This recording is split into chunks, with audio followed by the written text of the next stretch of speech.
I've heard you talk about it before, and your boy Jeff was telling me, and he was saying, how many words do you recommend minimum per page on your website? Because I'm hearing all different numbers and all, and I kind of just wanted to figure it down and nail down what is the proper amount. So say that again for me. So how many words should be on each page of your website? Because I'm hearing sometimes like on the homepage should be your most words on it, but then on the other, you should do less words. But then I was hearing from one of your students that 1,500 is really the sweet spot on every page. I wanted to hear 1,500 is the sweet spot, and the reason why I can say that, because a lot of people ask that question, is the sheer fact that after you've done about 1,000 audits or so, and you consistently see the same stupid shit not being done or the same thing, who's ranking? Why? And here's how I look at SEO: is take the top 3 people, audit their sites. What are they doing that you are not? Put that on a nice little spreadsheet, and whatever they're doing that you're not, you need to start doing. Right?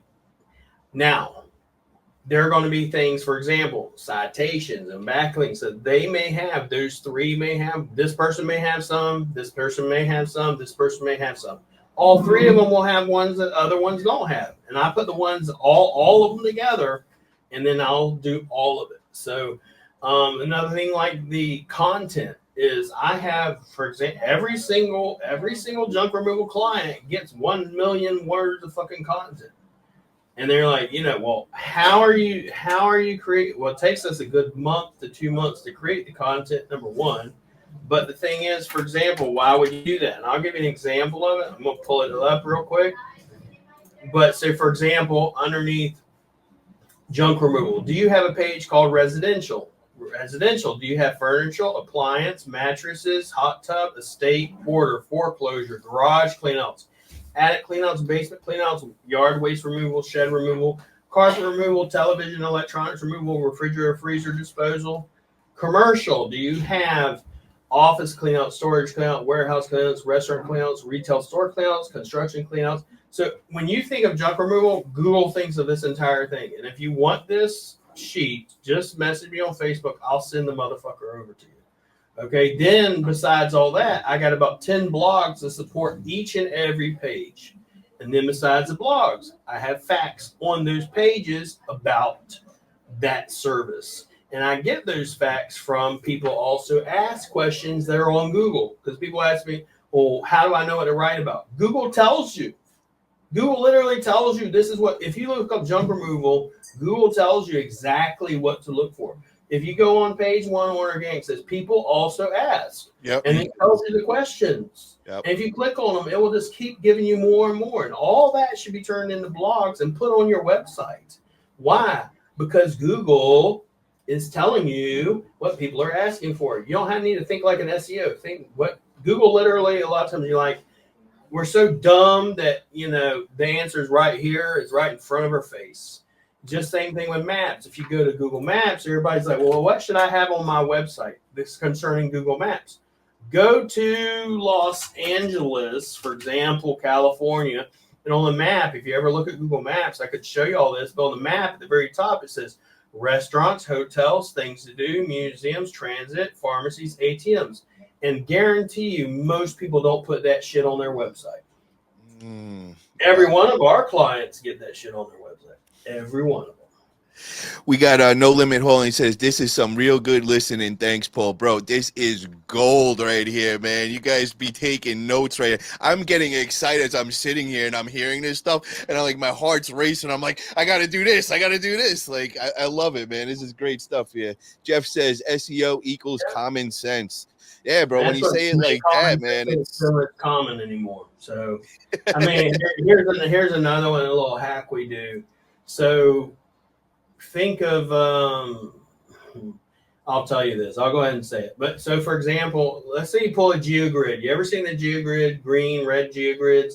Yeah. And some of the areas are red and some of it's green. Well, how can you influence those red areas? You write blogs about it, podcasts about it, YouTube videos about it. Here's another one you can do. you can actually pull the latitude and longitude of each of those locations and get a URL string on maps and create an embed. An embed is an iframe or a way to share that map. And then I can actually create driving directions from that latitude and longitude to my GMB. And then I can share that shit, and I can put it on backlinks. I can send backlinks to it. I can put it on all press releases and all other types of things. And now Google goes, oh, so they're actually in this area too. They're in this neighborhood too. And then they go, okay, we should rank them there. So that's another way to expand it. So wow. There's all types of ways. There's all types of ways. It's a matter of just, why would Google give you a share link? Okay, for instance, people tell me social media is not important. Okay. So then please explain to me why Google, when you're filling out your GMB, asks for your social media accounts. I'll wait. I don't know. Because they're important. It connects it to it, or they're important. yeah, because it connects it. Why are you not? Well, I only post something on social media once a week or once a month. Why, when Google has it on your GMB? Why are you only getting Google reviews only from Google when Google pulls them from Facebook, Trustpilot, and every other where else and puts it on your GMB?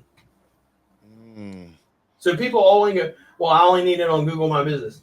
That's the problem with most SEOs. You think like an SEO, you think the way SEOs have taught you, and it's wrong. And the way that most people need to think is common sense, like a business owner. I need Google. I don't need just Google reviews. I need reviews from everywhere. You need Trustpilot, Yelp, even Yelp. Yes. Yelp, Trustpilot, Facebook, all of them. And if you look at the bottom, it says reviews from other places and lists out the reviews from other places.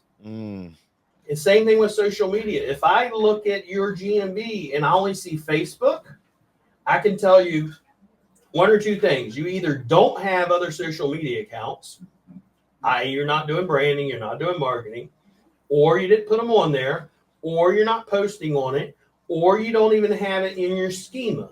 You need to have it in your schema. You need to have it on the website. Well, you need to have it on website first. Then you need to have it in schema. Then you need to attach it to your GMB. Then you need to be posting on it on a daily, weekly basis. At least 5 days a week. If you're not posting 5 days a week on social media, you just don't like money, period.